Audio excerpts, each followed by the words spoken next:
India is a peace-loving country. India is our friend, and they have also good relations with Israel. So they can, and they are actually playing an important role in de-escalating the situation. Great pressure on Lebanon. Israel ने अब Lebanon को तख्ता मश्क बना लिया है और आहिस्ता आहिस्ता जालिम Israel अपने कदम दीगर मशरिक वस्ता के ममालिक की तरफ बढ़ा रहा है। इजरायली सैनिकों ने साउथ लेबनान में फहराया झंडा, हिजबुल्लाह के मारून अल रास इलाके पर कंट्रोल हासिल करने का दावा। 1 करोड़ आबादी पर मुश्तमिल इसराइल पूरे खित्ते में बदमस्त हैवान की तरह बदमाशी करता फिर रहा है, मुसलमानों का खून बहा रहा है। लेबनान की कशीदा सूरत हाल और फ्लाइट्स बंद होने से कई पाकिस्तानी फैमिलीज बैरूत में फंस गई हैं। हिजबुल्लाह ने पहली बार की सीज फायर की मांग, गजा में जंग रोकने की शर्त भी नहीं रखी। मुल्क सारे देख रहे हैं खामोशी बैठ के, वो इंफ्रास्ट्रक्चर तबाह हो गया, बिल्डिंग्स होता है। ये देखें बड़ी मुश्किलों से जब ये 2006 के बाद ये दोबारा बैरूत बड़ी मुश्किलों से खड़ा हुआ, तभी वहाँ पे पोर्ट पे एक ब्लास्ट हो गया था ये कोविड के दिनों में, तो और वहाँ पे पॉलिटिकल भी बड़ा केओस है। लेकिन मजाल है कि बड़े और बासर मुस्लिम ममालिक अपने हमसाया बिरादर ममालिक का साथ दें। हिजबुल्लाह के जो डिप्टी चीफ है नईम कासिम, उनकी तरफ से एक स्टेटमेंट आया। उन्होंने बोला कि साहब हम लोग जो लेबनीज एफर्ट्स हैं सीज फायर के लिए, उसको हम पूरी तरह से सपोर्ट करते हैं। इसराइल ने कल बैरूत में हमले किए जिसमें बड़े धमाकों के साथ ही मुतअद्दिद इमारतें तबाह हो गई।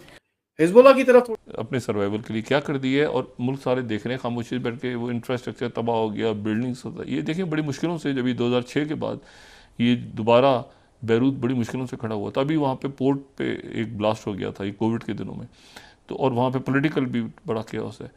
और इसको वहाँ पे एयरलाइंस बंद हो गई हैं। ये पोर्ट्स हैं, ये ध्यान में रखें कि मेडिटेरियन की ये पोर्ट्स हैं और ये बॉर्डर शेयर करते हैं।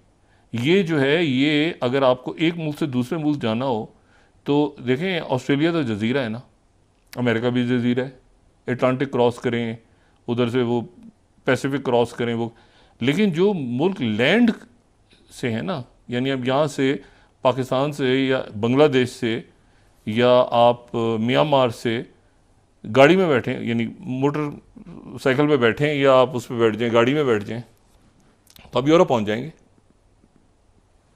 यूरेशिया जुड़ा हुआ है, यूरोप तक पहुँच जाएंगे आप, ठीक है।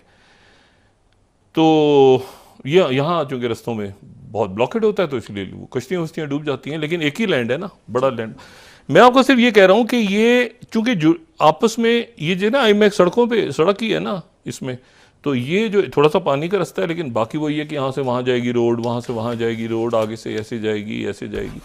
तो ये जो है, ये मेरा ख्याल है कि ये अगर एक्सकलेट हो गई और ये अगले 24-48 घंटों में 72 घंटों में ये तय हो जाएगा, क्योंकि जो रफ्तार है, मैंने आपसे कहा ना कि एक तो खाना जंगी में तो 1.5 लाख लोग मरे थे उस ज़माने में, शायद उस वक्त हो सकता है एक दिन में कोई इतनी बड़ी तादाद में 600 शहादतें हुई हों उस वक्त, लेकिन ये है कि 1100 लोग 34 दिन की हिजबुल्लाह इसराइल जंग में जो है उनकी जानें गई थी, और ये एक दिन में 600 गुजरे 24, तो ये बहुत बड़ी खूनरेजी हुई है, बहुत बड़ा कत्लेआम हुआ है। और ये इसमें मतलब होता जा रहा है। उधर से उन्होंने हैफा के ऊपर किया, वो हैफा पे इन्होंने कहा कि हैफा पे तो दिखा रहे हैं मनाजिर, वो तो चल रही हैं, अच्छा जी वो खामोशी, लेकिन ये कि इसका कम्बैट क्या होगा ये भी देखना है सर। और मुल्क से एक मुल्क तो सकिन हो गया ना, इससे पहले तो हिजबुल्लाह के साथ चल रहा था ना मामला कि भाई जनूबी लेबनान है, जनूबी लेबनान, तो बैरूत का मतलब कैपिटल आ गया ना दोनों, तो कैपिटल का मतलब ये है कि वो सकिन हो गया। और मैंने आपसे कहा कि उनके ये पहले भी जब हुआ था तो आसपास के मुल्क उसमें आ गए थे जो उनकी, क्योंकि वो इंटरकनेक्टेड है, वो स्ट्रेटेजिकली जो है ना बहुत इस वक्त ये सारे मुल्क और सारी जगह इंपॉर्टेंट है। मेरी दुआ है कि अल्लाह ताला ये जल्दी ये खून खराबा ख़त्म हो और ये मुल्क आगे की तरफ बढ़े। हिजबुल्लाह के जो डिप्टी चीफ है नईम कासिम, उनकी तरफ से एक स्टेटमेंट आया।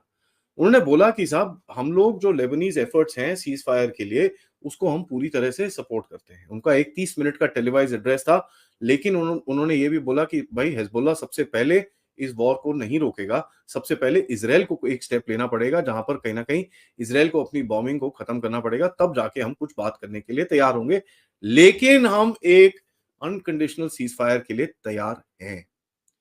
तो ऐसा एक इनकी तरफ से स्टेटमेंट आया। उसके बाद उन्होंने बोला कि साहब वैसे भी अगर सीज फायर जब होता है उसके बाद जो डिप्लोमेसी चलती है, जो भी और डिटेल्स होंगे, जो भी और डिसीजंस लेने होंगे, हम उसके बाद देख लेंगे, लेकिन कहीं ना कहीं हमको ये सीज फायर की जरूरत है। तो ऐसा इन्होंने एक स्टेटमेंट दिया जो काफी अजीब सा दिखा।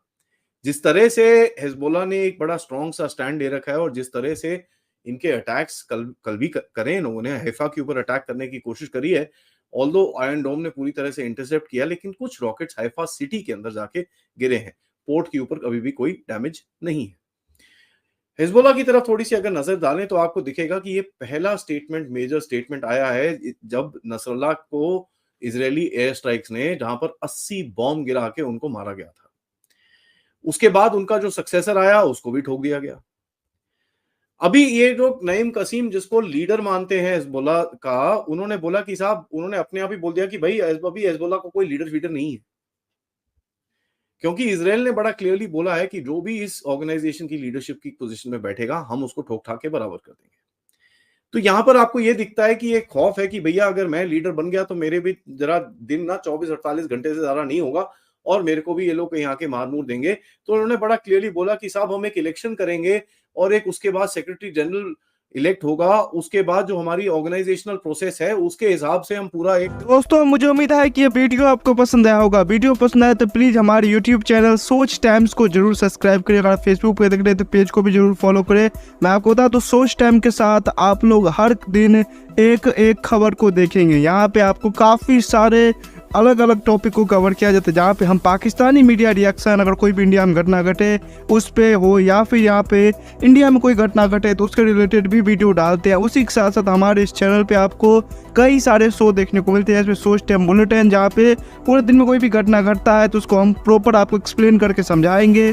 और उसी के साथ साथ मैं आपको बता दूँ आपको यहाँ पे सोच टाइम शो देखने को मिलता है जो कि रोज आपको शाम को देखने को मिलेगा। उसी के साथ साथ आपको कई सारे जैसे हिस्टोरिकल टॉपिक हो या फिर हो यहाँ पे डेली का सैटरडे लेट नाइट शो, जहाँ पे सोशल मीडिया पे चलने वाले कोई भी ट्रेंडिंग टॉपिक के बारे में बात करेंगे। ये काफ़ी ज़्यादा हमारा जो चैनल है वाइब्रेंट होने वाला है, काफ़ी बेहतरीन आपके लिए ऑप्शन होगा। तो हमारे चैनल को एक बार जरूर विजिट करेगा। आप ये वीडियो यहाँ तक देख रहे हैं एक बार जरूर सोच टाइम को विजिट करें और सब्सक्राइब करें। इस चैनल को आप सब्सक्राइब करने के बाद मेरे हिसाब से और किसी भी चैनल को आपको सब्सक्राइब करने की जरूरत नहीं है, क्योंकि यहाँ पे आपको हर एक टॉपिक के रिलेटेड वीडियो देखने को मिल जाएगा। तो प्लीज़ सोच टाइम्स को जरूर सब्सक्राइब करें